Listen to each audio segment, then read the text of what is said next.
warahmatullahi wabarakatuh. Waalaikumsalam warahmatullahi wabarakatuh. Jamaah. Yeah. Oh jamaah. Yeah. Alhamdulillah. Raditu billahi robba wa bil islami dina wa bi Muhammadin sallallahu alaihi wasallam nabiyya wa rasulah. Allahumma sholli ala sayyidina Muhammad wa ala ali sayyidina Muhammad.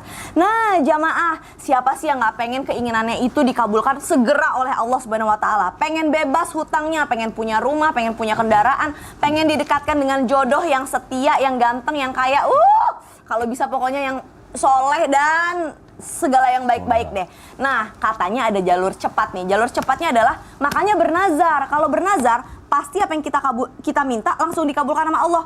Emang iya? Justru ada yang bilang orang yang suka bernazar itu justru orang-orang yang pelit katanya. Gimana sih sebenarnya? Mendingan langsung aja hari ini kita belajar dengan tema nazar emang bisa 100% mengabulkan doa atau mengabulkan hajat.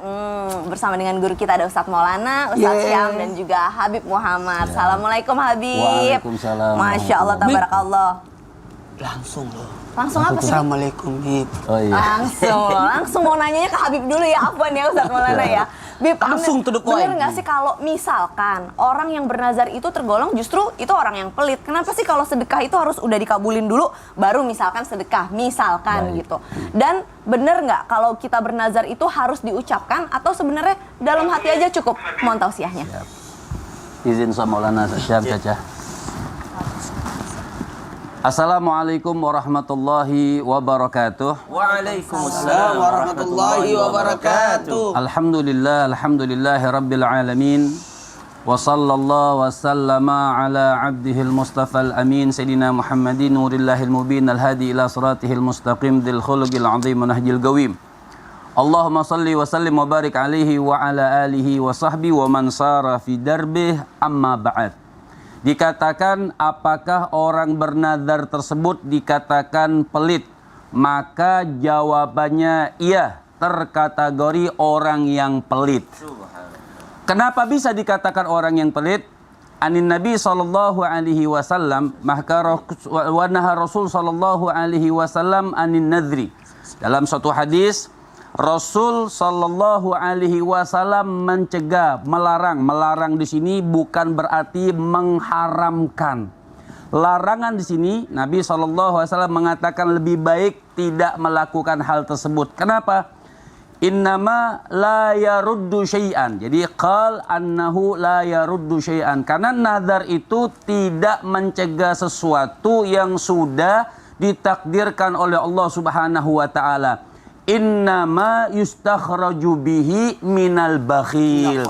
Kenapa? Karena orang yang bernazar itu tidaklah dia mengeluarkan nazar tersebut kecuali terkategori orang yang pelit. Kenapa? Contoh misalnya, kalau Allah Subhanahu wa taala sembuhkan saya dari sakit, ini dicontohkan.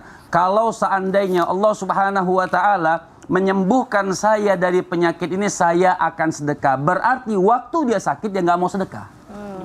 Jadi seperti mengambil manfaat daripada menggantungkan manfaat kepada Allah Subhanahu wa taala. Jadi maka Nabi sallallahu alaihi wasallam mubaraka alaihi wa alihi mengatakan maka terkategori orang yang pelit ketika dia bernazar.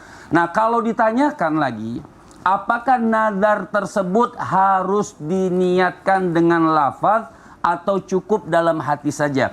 Maka Syekh Abu Ishaq Asy-Syairazi di dalam kitabnya beliau mengatakan la yasihhu illa bil qauli. Maka Syekh Abu Ishaq Asy-Syairazi beliau mengatakan tidak terkategori sah, ingatkan. Tidak terkategori sah orang yang bernazar kecuali dilafazkan. Al-Imam Nawawi maka di dalam kitabnya juga dikatakan hal yasihhu bila min ghairi qaulin. Maka beliau mengatakan apakah sah orang bernazar tanpa dilafazkan? Maka fihi khilaf kama dzakarahul musannif, seperti dikatakan ada khilaf juga mengatakan, ada yang mengatakan sah tapi ada yang mengatakan tidak sah. Tapi Imam Nawawi mengambil yang mana? Beliau mengatakan as-sahih bittifaqil ashab annahu la yasihu illa bil qawli wa niyya la tanfa wahdaha. Maka Al-Imam Nawawi mengatakan tidak sah sahih al-mu'tamad jumhur ulama, maka ulama banyak memakai tidak sah orang bernazar illa bil qawli, kecuali dilafadzkan nazar tersebut. Saya pengen nazar ini, saya pengen nazar ini, dan saya pengen nazar, dilafadzkan. Wala tanfa niyah wahdaha, maka tidak terkategori cukup hanya niat saja dalam hati. Bisa. Berarti kesimpulannya adalah Bib, orang yang bernazar memang ada hadisnya dikategorikan itu termasuk orang yang pelit, bisa digolongkan seperti itu. Betul. Dan juga kalau mau bernazar ya harus diucapkan, nggak bisa cuma dalam hati aja ya. Masya Allah, tabarakallah, jazakallah khair Habib. Nah Habib, Ustadz Maulana, Ustadz Syam, ini ada VT nih, ada video tentang orang yang bernazar mengumrohkan orang sekampung. Wow, kita lihat ya, ini dia. Ini dia. Sultan Bojongkoneng Haji Agus Suhela menghebohkan publik. Bagaimana tidak dirinya memberangkatkan umroh 1.000 orang. Ternyata niat baik itu sudah dinazarkannya. Haji Agus ternyata sudah nazar akan berangkatkan orang 2 RT. Nazar atau janji itu bahkan diucapkan di depan Ka'bah. Hal itu disampaikan oleh Anang Samun, Ketua RW 7 Bojongkoneng, Bekasi. Anang menyampaikan itu pada Sabtu 13 Mei. Aksi memberangkatkan 1.000 orang umroh itu untuk menuntaskan nazarnya. Anang mengatakan bahwa Haji Agus menanggung semua biaya. Selain itu, proses administrasi keberangkatan juga sudah diurus. Warga Bojongkoneng itu hanya tinggal membawa badan. Berkata perlu mengurus soal persiapan keberangkatan ibadah itu. Masya Allah, tabarakallah, seneng banget ya kalau ngelihat orang baik tuh energinya kayak nular gitu. Makanya di TV itu harusnya contoh-contohnya orang-orang yang baik biar energinya nular ke seluruh Indonesia. Apalagi pagi-pagi. Makanya kan jangan pagi, puas siang, dengan, malam, tengah jangan malam puas juga. dengan ilmu, jangan puas dengan ibadah, dan jangan puas dengan sedekah. Nah, itu harus kita sebarkan sebanyak-banyaknya ya kebaikan insya Allah. Nah, Ustadz Maulana, berbicara tentang nazar dan sesuatu yang positif nih. Kadang-kadang orang kalau nazar suka yang aneh-aneh. Apa itu? Aku nanti kalau misalkan sehat mau botakin rambut. Atau enggak, aku nanti kalau udah dapet jodohnya mau lari-lari di halaman atau enggak di tempat main bola gitu, lari-lari 10 kali. Kan nazarnya enggak gitu ya, maksudnya enggak ada puguhnya, enggak ada manfaatnya. Boleh enggak sih dalam Islam melakukan itu sebenarnya, Ustaz? Mohon tausiahnya. Izin Habib pakar fikih. Waduh, Masya Allah. Ustaz Sam pakar tafsir. Amin, ya Allah. Saya pakar suami saya aja deh, pakar cinta suami saya. Bismillahirrahmanirrahim. Assalamualaikum warahmatullahi wabarakatuh. Waalaikumsalam warahmatullahi wabarakatuh. Jamaah. Yeay. Oh jamaah. Yeay. Alhamdulillah. Alhamdulillahirrabbilalamin. Allahumma salli ala sayyidina Muhammad ala sayyidina Muhammad. Hari ini tepatnya 10 Zulqaidah 1444 Hijriah, berarti 30 hari lagi kita akan masuk Idul Adha. Subhanallah. Ayo, ya bisa berangkat haji. Yuk. Mau Yang ikut. tidak sempat naik haji, ayo kurban yuk, kurban. Kalau tidak bisa, puasa yuk. Satu hal buat kita tentang nazar. Tahu nazar? Bukan, Itu nazar. Ya, beda. Itu tetangga saya yang itu salah. Yang dimakan di lebaran? Itu ketupat. Nastar. Oh, nastar. Bukan salah kan? Iya, betul. Nazar adalah janji. Sesuatu yang dijanjikan, sesuatu yang baik. Kebaikan yang mendekatkan diri kita kepada Allah. Kalau nazar botakin dekat sama Allah nggak itu? Ya enggak, kecuali pulang umroh atau pulang haji. Nazar lari-lari itu ada kebaikan nggak di situ? Enggak. Nazarnya jangan macam-macam bernazar. Karena nazar itu sesuatu yang mendekatkan diri kita kepada Allah, sesuatu yang baik yang mendekatkan diri kita kepada Allah. Dan apa itu? Bapak-bapak, ibu-ibu, hati-hati jangan sembarang bernazar. Dan sesuatu yang sunnah yang dia wajibkan, bukan sesuatu yang wajib. Pokoknya kalau saya lulus, saya akan sholat subuh. Itu bukan nazar. Lulus nggak lulus ya sholat subuh. Sholat subuh.